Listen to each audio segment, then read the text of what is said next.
출애굽한 이스라엘 백성들이 광야 40년을 통과한 후에 가나안을 눈앞에 두었습니다. 스데반 집사님은 이스라엘 백성의 광야 40년을 광야 교회다 그렇게 표현을 했지요. 하나님께서 모세를 통해서 가나안 땅에 들어가서 지킬 법률을 허락하셨습니다. 말하자면 구약 교회들이 지켜야 될 법률을 하나님께서 허락하셨는데 대표적인 법이 10계명이죠. 1계명부터 4계명까지는 하나님께 대한 계명이고 5계명부터 10계명까지는 사람에 대한 계명인데 집약하면 하나님 사랑, 이웃 사랑입니다. 이 계명이 잘 지켜지기 위해서 부수적인 여러 규례까지 주셨는데 특별히 오늘 맥추절을 맞이했는데요. 하나님께서 모세를 통해서 이스라엘 백성들에게 3대 절기를 지키라 그렇게 명령을 하셨습니다. 3대 절기는 무교절, 다른 말로 유월절이죠. 또 오늘 맥추절, 그리고 이 추수감사절이라고 불리우는 수장절이 3대 절기가 됩니다. 오늘 이 교회가 3대 절기를 지켜야 된다라고 명령을 받은 것이죠. 이 백성들이 과거에 하나님의 은혜로 애굽에서 나왔습니다. 구원에 대한 감사죠. 현재는 이제 가나안 땅에 들어가서 첫 농사를 지음으로 그 수확에 대한 감사, 맥추절입니다. 그리고 미래에 추수감사절, 미래에 하나님께서 주실 은혜까지 깨닫게 하는 것이 절기를 지키라라고 하는 목적이 됩니다. 오늘 여러분과 저가 또 전국교회가 맥추감사 주일로 지키게 되는데 성경에 보면 이 맥추절은 보리 수확의 첫 열매를 바치고 봉헌하는 절기가 맥추절입니다. 이스라엘 백성들은 목축업이 전문가이기 때문에 가나안 땅에 들어가서 농사를 짓는다는 것이 익숙한 일은 아니었습니다. 그런데도 저들이 농사를 지어서 첫 수확을 거둔 일에 대해서 그 예물을 하나님 앞에 드리면서 드리는 절기가 맥추절이죠. 그런데 이 맥추절을 다른 말로 칠칠절이라고 하는데 6월절이 지난 안식일부터 77의 49일이 지난 다음 날이 맥추절입니다. 따라서 77의 49를 착안을 해서 77절이다. 그리고 77의 49 다음 날이 오순절인 것을 착안을 해서 같은 이름으로 오순절이다 이렇게 부릅니다. 맥추절, 77절, 오순절 사실상 달리 불렀지만 같은 맥추절의 다른 표현이다 이렇게 생각하면 되지요. 그러면 이런 맥추절을 어떻게 지켜야 할까요? 모세가 이스라엘 백성을 이끌고 모압 평지까지 와서 죽음을 앞두게 되죠. 그리고 마지막으로 유언적인 설교를 하면서 당부를 하게 되는데요. 사실 이 신명기는 제2의 율법을 담은 이 모세의 설교라고 말할 수 있는데 시내산에서 이 율법을 받은 1세대, 부모 세대가 광야에서 다 죽지 않습니까? 여호수아와 갈렙을 포함한 자녀 세대가 결국은 이 모압 평지까지 도착해서 가나안 땅에 들어가니까 모세가 새롭게 저들에게 시내산 언약에 관계된 율법을 해설하고 또 회고해서 가르칠 필요가 있어서 신명기에 이 내용을 담은 것입니다. 이 모세의 설교 내용을 보면 이스라엘 백성이 가나안 땅에 들어가서 농사를 해서 첫 열매를 거두게 되면 그 첫 열매를 하나님께 예물로 드려서 하나님께서 주신 은혜에 감사하라 그렇게 가르쳤습니다. 하나님께서는 모세를 통해서 이스라엘 백성들에게 먼저 감사하고 예물을 드릴 것을 가르쳤는데요. 그러면 우리가 이 맥추절을 어떻게 지켜야 될까요? 무엇보다도 믿음을 회복함으로 지켜야 됩니다. 신명기 16장 10절에 내 하나님 여호와 앞에 77절을 지키되 내 하나님 여호와께서 내게 복을 주신 대로 내 힘을 헤아려 자원하는 예물을 드리고 그랬습니다. 이스라엘 백성들이 하나님께 맥추절을 지킬 때 예물을 가져와야 했습니다. 그런데 하나님께서 그 예물의 분량, 액수는 정해주지 않으셨습니다. 다만 드리는 자가 선택을 하고 자신이 힘 닿는 대로 최선을 다하라, 그렇게 말씀했습니다. 무엇을 가져오든지 억지로가 아니라 즐겁게 드리도록 각자의 재량에 맡기신 것이죠. 그래서 오늘 본문에 자원하는 예물이다, 그렇게 표현을 한 것입니다. 사실 하나님께 드리는 것은 믿음이 없이는 불가능합니다. 하나님께 드리는 것을 사회에 봉사하고 이웃을 구제하는 차원에서 드린다면 소용이 없습니다. 여기에는 하나님의 은혜로 살아가는 데 대한 감사, 그리고 하나님께서 상을 주신다라고 하는 것에 대한 믿음이 있어야 됩니다. 오늘 여러분과 저가요, 이 맥주절을 믿음을 회복함으로 지켜야 되는데 어떤 믿음을 회복해야 될까요? 성도에게 온전한 주일 성수의 믿음을 회복해야 됩니다. 과거의 한국교회가 예수님을 잘 섬길 때 고려파가 그래도 주일은 잘 지키지, 이런 말들이 전국적으로 통용이 됐습니다. 저는 시대가 바뀌었지만 지금도 우리 고려파, 쉬운 말로 고신파가 주일을 잘 지킨다 하는 소리를 들었으면 좋겠습니다. 이사야 58장 14절에 보면요, 주일을 잘 지키는 자에게 여호와 안에서 즐거움을 누린다 그랬고, 높은 곳에 올라가는 영적인 축복이 있다 그랬고, 야곱의 기업을 받게 된다는 축복을 약속을 했습니다. 새벽기도 때 여러분들이 설교를 집중적으로 들었습니다만, 야곱이 외삼촌 라반의 집에 가서 20년을 머무는 동안 물질적인 복을 얻을 수 있는 기회가 없었습니다. 라반은 어떻게 하든지 노동력을 착취하려고 하지 않았습니까? 그런데 하나님께서 은혜를 주셔서 야곱이 아브라함과 이삭의 뒤를 이어서 거부가 되었다라고 하는 것을 우리가 알고 있지 않습니까? 이런 야곱이 거부가 되는 복을 주일 성수를 하는 사람에게 이사야 58장 14절에는 기업의 축복을 약속하고 있다. 놀라운 일입니다. 또 어떤 믿음이 회복이 돼야 되냐면 11조에 대한 회복이 돼야 됩니다. 구약성경 여러 곳에 보면 11조를 온전하게 드리라라고 하는 말씀이 계시가 되어 있죠. 그런데 어떤 사람은 신약성경에는 11조가 별로 명시되어 있지 않으니까 구약의 율법이지 이 11조를 드리라는 것은 신약에는 안 드려도 되지 않습니까? 라고 말하는 그런 분들이 더러 있습니다. 그러나 여러분에게 종종 말씀드리지만 이 어린 아이가 길을 건널 때 엄마가 그럽니다. 야, 파란불일 때 건너고 길 조심해야 된다. 요즘은 운전을 이상하게 하는 분들을 생각해서 파란불로 바뀌었어도 잠시 좌우를 살피고 건너야 된다, 이렇게 얘기해야 되는데, 어린아이에게는 이것이 가능하지만 이제 그 아이가 중학교, 고등학교, 대학교에 가면 그런 말 안 합니다. 그래도 아이들이 알아서 파란불일 때 건너가는 거죠.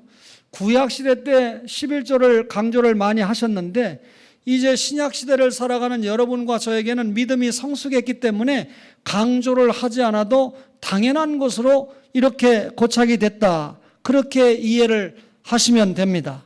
특별히 레위기 27장 32절에 보면 목자가 소나 양을 통과시킬 때 목자의 지팡이에 10번째로 통과하는 것이 여호와의 성물이다. 그것은 하나님께 11조로 드려야 된다, 그 말인데요. 10번째로 딱 지나가는 것이 보니까 양들 가운데 너무너무나 부실합니다. 그래도 바꿔치기 하지 말고 부실한 양이나 염소를 그대로 하나님께 드리라고 했습니다. 이 말이 무슨 말일까요? 여러분, 사람은 마음이 너무나 잘 변하기 때문에 10번째 드리는 것이 너무나 튼튼합니다. 야, 이걸 하나님께 드리기가 너무 아까워. 그래서 오히려 부실한 걸로 바꿔치기 할 수 있기 때문에 10번째 통과하는 것이 튼튼하든지 부실하든지 관계없이 그것은 하나님의 것인 줄 알고 온전하게 하나님께 드리라라고 하는 명령이 되는 것입니다. 온전한 11조를 드리지 않고 11조를 반만 드리고 나머지 11조의 반을 가지고 선교헌금, 건축헌금 혹은 감사헌금을 드리는 성도들이 더러 있습니다. 제가 여러분에게 성경적인 입장에서 하나님의 말씀을 바로 전한다 그러면 차라리 다른 헌금은 드리지 못하거나 부족하다 할지라도 온전한 11조를 드리는 것이 하나님 앞에 훨씬 더 정직하고 하나님께서 약속하신 복을 받는 비결이 됩니다. 맥주 감사절을 맞이해서 믿음을 회복해서 맥주를 지켜야 된다라고 할 때 우리에게 믿음의 회복이 뭘까? 여러분, 목사는 말씀을 통해서 온전한 주일 성수의 회복, 온전한 이 11조 생활의 믿음이 회복돼서 감사하는 것이 중요하다. 믿음이 회복되면요, 하나님께서 여러 이방 나라를 내어 쫓아준다. 출애굽기 34장 24절에 그렇게 말씀합니다. 이방 나라는 가나안 7족속을 말하는데요, 이스라엘에게 있어서 언제나 가시와 같은 존재들입니다. 여러분과 저가 감사와 믿음으로 그리스도를 의지할 때 여러분, 하나님께서 우리를 찌르는 여러 가시들을, 나를 아프게 하는 여러 가시들을 제거하여 주신다, 그 말입니다. 뿐만 아니라 이런 믿음을 회복한 성도들에게 지경을 넓혀주신다 그랬는데, 지경을 넓혀주신다라는 말은 경계를 넓혀주신다는 말이죠.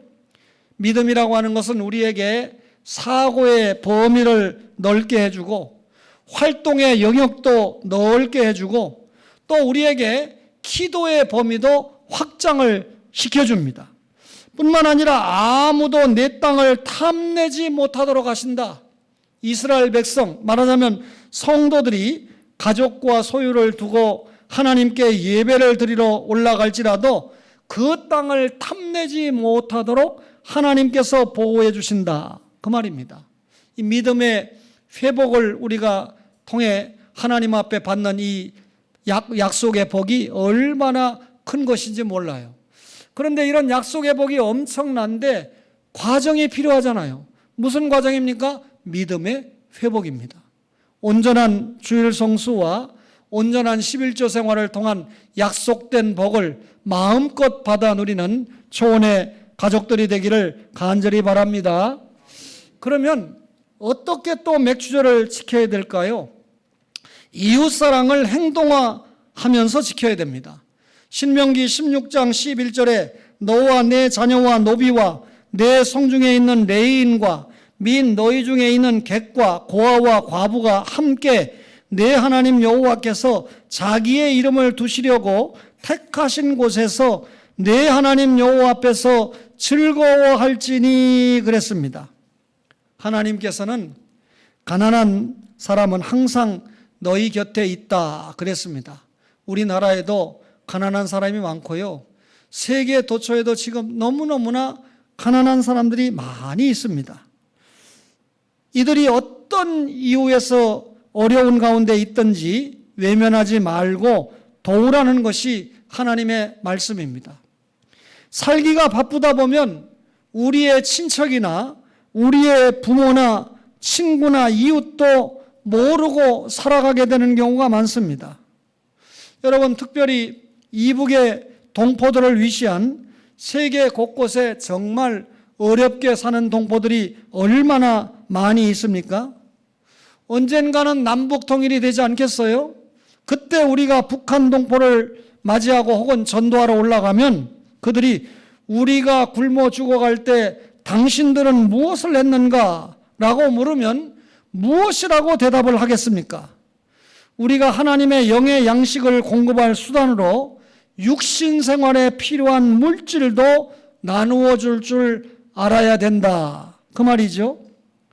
여러분, 우리 지난번에 우리 김 목사님 하기 이 감사 예배 시간에 오셨던 이 황우여 장로님이 헌법학 박사 이 논문이 국가와 교회라고 하는 논문인데 독일에서 쓰셨습니다.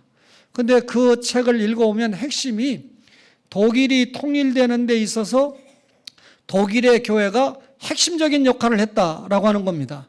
독일이 정부 주도형의 통일이 아니고 교회가 최선을 다한 결과로 통일이 됐다라고 하는 논지를 다루고 있는데 전반적으로 동의가 됩니다. 여러분, 이런 논문은 우리 교회 남북 통일에도 교회가 얼마나 중요한 역할을 감당해야 되는가 하는 것을 되새겨 보게 합니다. 맥주 감사절을 통해서 어떻게 지켜야 될까요? 이웃 사랑을 행동해야 된다.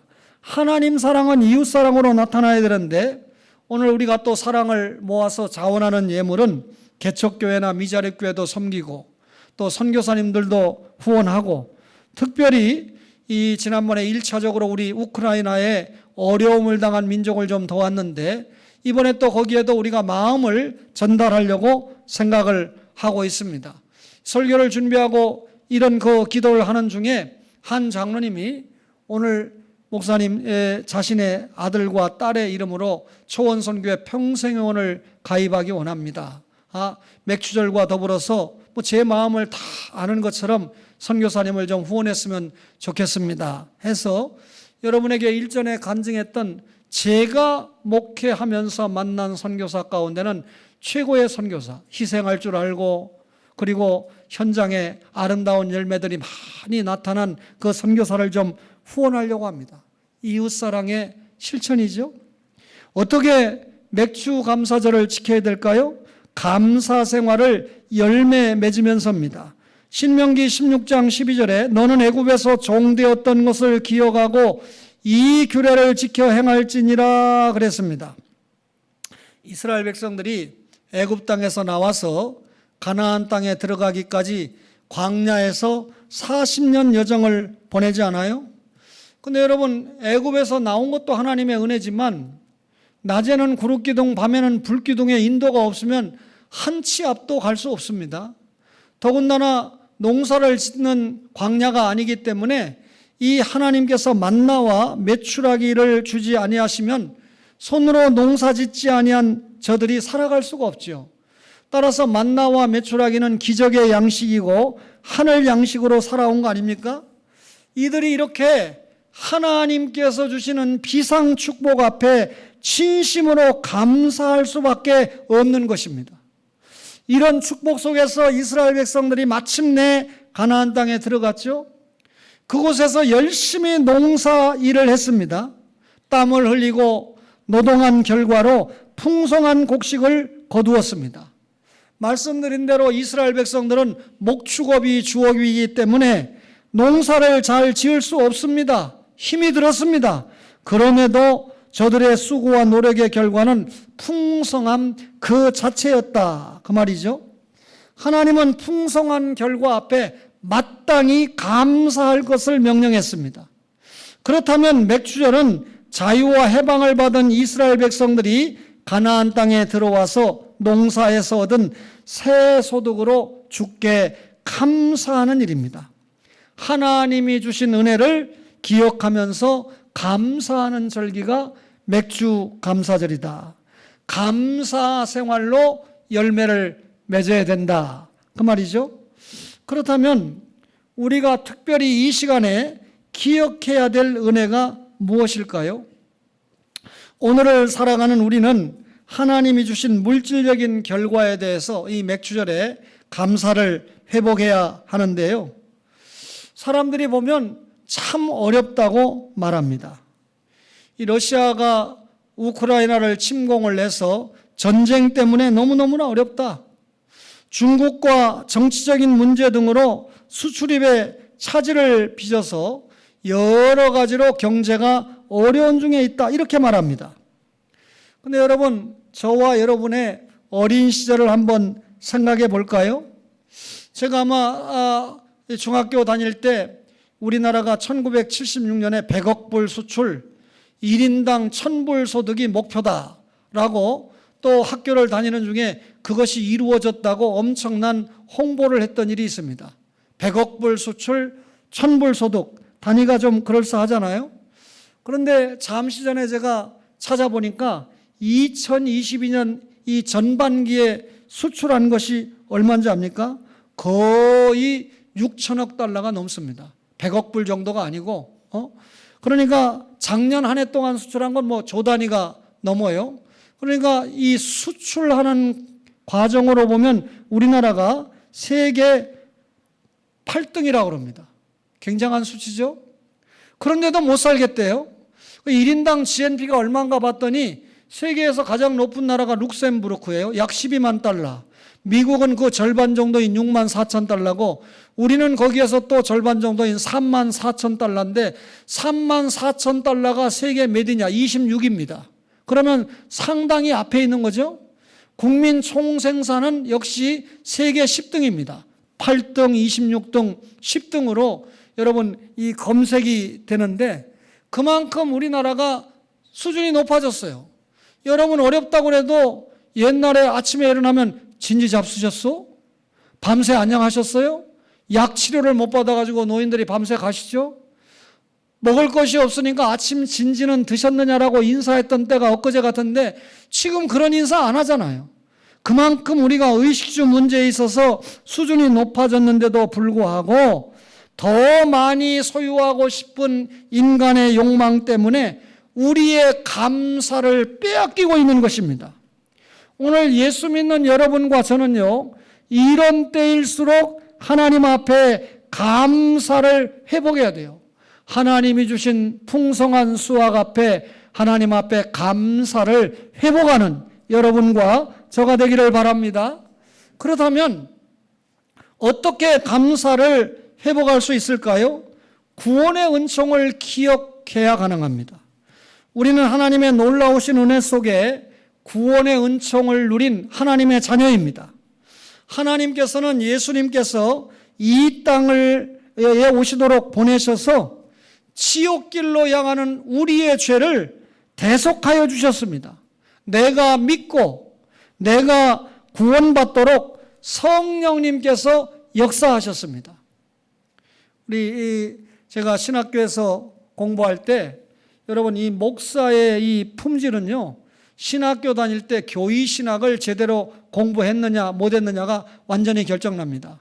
이게 제대로 안 되면 평생 목회해도 거기서 거깁니다. 그러나 교의 신학을 제대로 공부한 목사님들은 뭔가 다른데 감사하게도 우리 김장진 교수님이 평생을 교의 신학을 가르치고 지금도 교의 신학을 가르치는 교수님으로 사십니다.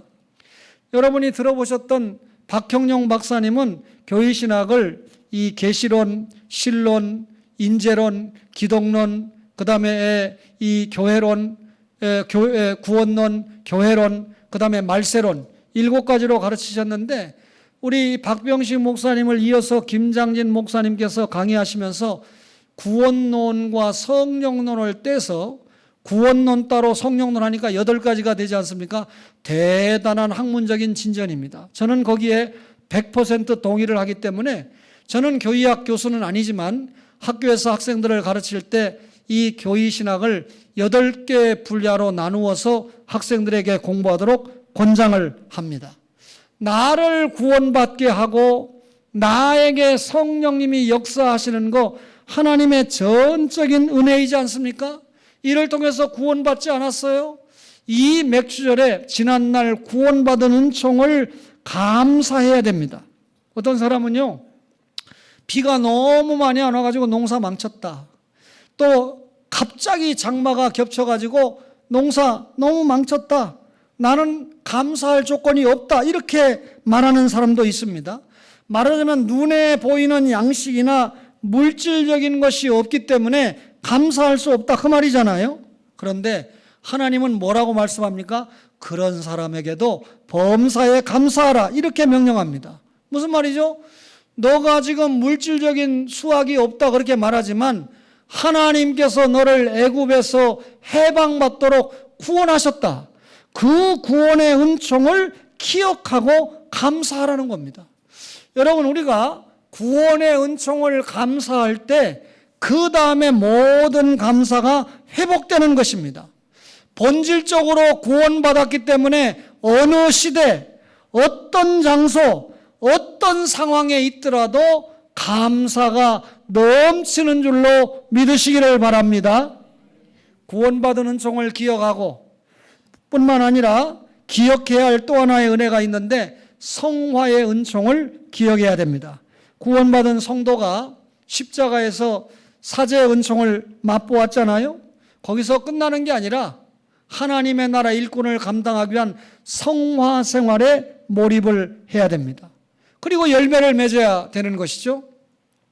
유월절의 기쁨을 소유한 자가 맥추절을 맞이할 수 있는 겁니다. 구원의 감격도 없는데 이 맥추절에 하나님 앞에 자원하는 감사가 터지겠습니까?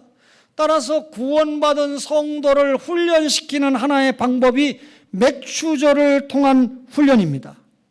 출애굽을 해서 가나안을 소유했습니까?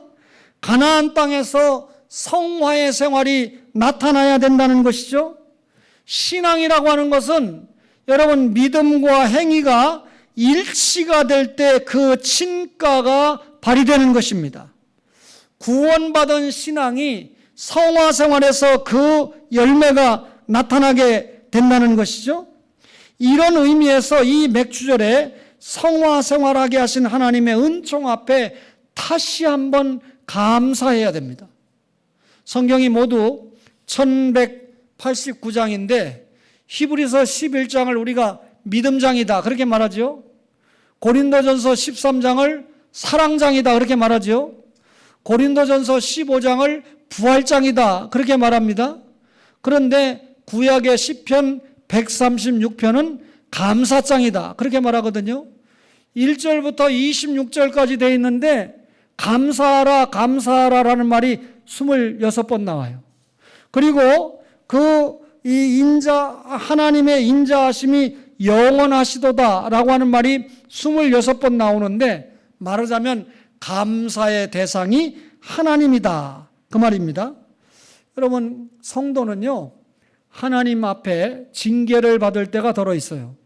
여러분 하나님 앞에 상을 받을 때도 있지만 훈련 과정에서 회개할 게 생기고 징계를 받는 일이 생기는데 징계를 받는 것 자체도 하나님 앞에 감사할 때 마귀는 깜짝 놀래버리는 겁니다. 야, 이 정도 신앙의 생활이라면 그런 성도라면 내가 어떻게 해볼 도리가 없구나. 마귀가 놀랄 정도의 감사 생활을 하면 우리의 신앙생활에 하나님께서 여러분 끝은 제가 더 이상 설명 안 해도 되는 겁니다. 성화의 은총을 기억하는 여러분과 저가 되기를 바랍니다. 맥추절에 여러분 교회 생활의 은총, 다시 말하면 사명 감당의 은총을 기억해야 됩니다. 최초의 사람인 아담이 불순종했잖아요. 그래서 인간과 하나님 사이에 없던 담을 만들어 놨습니다. 이걸 허물어야 되잖아요.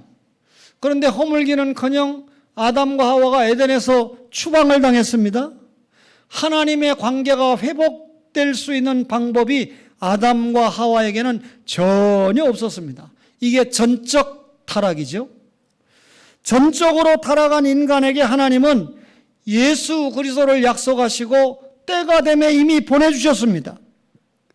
그 예수님과 관계하는 방법은 뭡니까? 오직 신앙뿐입니다. 그 예수님이 나의 죄 때문에 십자가에 죽으시고 사흘 만에 부활하셨다라고 하는 믿음만이 예수님과 관계하는 방법이고 하나님 앞에 나아가는 유일한 비결입니다. 이렇게 예수를 믿는 사람이 구원을 받은 것이죠. 구원받은 신자는 그때부터 성화 생활이 시작됩니다. 그때부터 성령님의 인도를 받게 되는 것입니다. 성도는 지상에 살아갈 동안 교회 생활을 명령받은 사람입니다. 여러분 구약의 이스라엘이 교회잖아요. 신약의 성도가 신약 교회 아닙니까? 따라서 교회 생활이 너무너무나 중요한데 우리의 생활 원리 가운데 하나님 중심, 성경 중심, 교회 중심이라는 그런 이 생활 원리를 우리가 익히 알고 있잖아요. 저는 강조를 안 하지만 많은 목사님들 가운데 하나님 중심, 성경 중심, 교회 중심 다음에 목사 중심이 들어가야 된다. 그렇게 이야기를 합니다. 대한예수교 장로회다 보니까 장로 중심이 돼 있다. 이렇게 주장하는 분들도 있어요. 근데 저는 우리 교회 장로님들을 통해서 장로가 중심이 된 교회라고 생각해 본 적이 한 번도 없습니다. 말 그대로 하나님 중심, 성경 중심, 교회 중심인데 목사 중심이라고 하는 것은 목사가 장로님들과 달리 설교권을 가지고 있잖아요. 신학을 통해서 하나님의 말씀을 연구하고 하나님께서 원하시는 말씀을 새벽으로 낮으로 밤으로 여러분에게 전하는 사명이 있는데 예를 들면 윤현주일학교 부장장로님은 윤현주일학교를 위해서만 이야기를 하고, 중고등부 SFC 부장장로님은 중고등부를 위해서 유년부보다 우리 예산 더 내야 됩니다 하고 서로 주어진 예산을 가지고 티격태격 한다고 할 때 목사는 전체를 봐야 되잖아요. 그렇기 때문에 목사가 조정을 끝내주면 어떤 장로님들도 어떤 부서장도 어떤 임원들도 자기의 주장을 꺾고 순복을 해줘야 됩니다. 단 목사가 여러분들이 하나님 앞에 드리는 물질에 대해서 부정한 일이 있을 때, 나아가 7계명에 문제가 있을 때는 여러분들이 장로님들을 통해서 교회의 거룩을 유지하기 위해서 강력한 조치를 해야 됩니다. 그렇지 않으면 목사가 주님의 일을 잘 감당해 나가는 데 있어서 초원 공동체가 사명을 잘 감당하기 위해서 하나가 되어야 되는데, 이 장로님, 저 장로님, 저 회장, 이 기관 회장들이 의견이 달라서 논쟁을 하고 있을 때 그러면 안 되지만, 그때 최후의 지상의 조정자는 담임 목사가 될 수밖에 없다 그 말이죠. 그러면 목사가 아까 말씀드린 그런 죄악에 빠져 있지 않는 한 주님의 몸된 교회를 선하게 이끌어 가려고 할 때 힘을 실어서 교회가 평안히 가야, 그래 해도 주님의 일을 할까 말까 하는 세상인데, 교회가 자꾸 싸우고 장로님들이 의견에 분란을 일으켜서 언제 교회가 주의 일을 감당하겠습니까? 저희 교회는 이런 일이 없지만 사실 말씀드려서 우리 노예와 주변 교회 장로님들 때문에 교회가 분열되고 깨지고 흩어지는 교회가 한두 교회가 아닙니다. 목사도 목회를 잘 해야 되고 장로님들도 장로님으로 세움을 받았기 때문에 교회 중심의 생활에 감사를 잘 해가야 된다 그 말이죠. 하나님께서 뜻과 섭리가 계셔서 이곳에 우리 초원교회를 세워주셨잖아요. 이곳에 우리의 몸과 마음을 담도록 하셨잖아요. 그리고 이 교회 생활을 통해서 우리에게 훈련받도록 하시지 않았습니까? 하나님의 말씀을 들으면서 훈련받고 하나님의 말씀을 배우면서 훈련을 받습니다. 우리에게 믿어야 할 복음을 배우게 하십니다. 우리에게 행해야 할 말씀인 율법을 실천하도록 훈련하십니다. 우리에게 기도의 훈련을 하시죠? 기도의 훈련이 뭡니까? 하나님의 말씀이 내 속에서 역사하도록 하는 통로가 기도의 훈련입니다. 말씀 없이 기도 안 됩니다. 성령님의 역사 없이 기도가 될 수가 없습니다. 따라서 기도의 훈련, 찬송의 훈련, 모든 교회의 훈련은 말씀과 성령님이 기초가 되고 주도하는 것입니다. 전도의 훈련도 마찬가지입니다. 여러분, 나 같은 죄인에게 이런 훈련의 체험 장소인 교회 생활을 잘할 수 있도록 하나님이 허락하셨기 때문에 하나님께 감사하는 것이 교회 생활의 은총을 감사하는 것이죠. 우리는 언제나 하나님 앞에 감사해야 할 조건들을 너무나 많이 가지고 살아가는 성도들입니다. 그럼에도 감사를 행동하는 데는 못 미치는 것이 현실입니다. 오늘 맥주절을 맞이해서 다시 한번 하나님 앞에 감사를 회복해야 됩니다. 여러분, 제가 이사를 준비하면서 제 아내를 돕지 못했는데 어제는 고생하는 아내를 하루 종일 제가 도왔습니다. 물론 설교 준비는 다 미리 끝냈죠. 그런데 우리 앨범이 한 10대 권 나왔는데 초원교회 33년, 특별히 지금은 이 현상을 안 하지만 옛날에 현상하던 시대 앨범에 다 보관했는데, 그 앨범을 쭉 보면서 잠깐 보면서 야, 우리 교회가 이런 역사를 지나왔구나 하는 것을 제가 느껴보았습니다. 참 그동안 제가 이사하는 거 별일 아니다 생각했는데 참 이사하느라고 우리 권사님들 참 고생 많이 했다는 것을 제가 이번에 느끼게 되더라고요. 그래도 교회 가까이로 제가 이사 오는데 수요일 날 태풍 온대요. 어찌 이사하겠습니까? 그래서 다시 조정을 해서 화요일로 당겼는데 남쪽부터 밀려오니까 화요일은 좀 비를 피할 수 있겠다 싶어서 여러 가지 물건 들어오고 등등 하는 것이 좀 꼬이게 돼서 어려움이 있었지만 그래도 절에도 감사하는 마음입니다. 제가 교회 앞에 더 가까이 오게 되니까 감사하는 마음이 크더라고요. 여러분, 10 나병 환자 가운데 9명은 그냥 가버렸어요. 당연히 감사해야 되는데. 근데 1명은 굳이 돌아와서 주님 앞에 치유해 주심에 대한 감사를 하지 않았습니까? 여러분과 저에게 이 맥주절을 통과하면서 감사의 생활화, 이거 남아야 됩니다. 여러분, 이 설교하면서 저는 감사의 조건을 하나 뺏겼는데, 우리 최상엽 성도님은 감사의 조건이 있잖아요. 이 어머니가 살아계시다라고 하는 게, 저희 어머니보다 연세가 많으신데 저희 어머니는 2006년에 하나님 앞에 갚버리셨으니까 뭐 어머니 노래가 나올 때마다, 어머니 생각할 때마다 감사할 조건이 없어요. 원통 절통 망통한 저의 이 반성이 있다면 어머니를 위해서 돈 한 번 써보지 못한 겁니다. 늘 어려운 개척교회 한다고 도움만 받고 공부한다고 이 도움만 받다가 한 번도 어머니를 위해서 뭐 좀 사랑을 드려보지 못한 게 얼마나 억울한지 몰라요. 얼마나 괴로운지 몰라요. 그런데 어머니가 지금 살아계시다? 정장로님은 저보다 100번은 감사하셔야 됩니다. 혹이라도 현 권사님 그런 일이 없지만 우리 어머니 빨리 천당 안 가시나? 그런 생각 하지 않았지만 큰일 날 일입니다.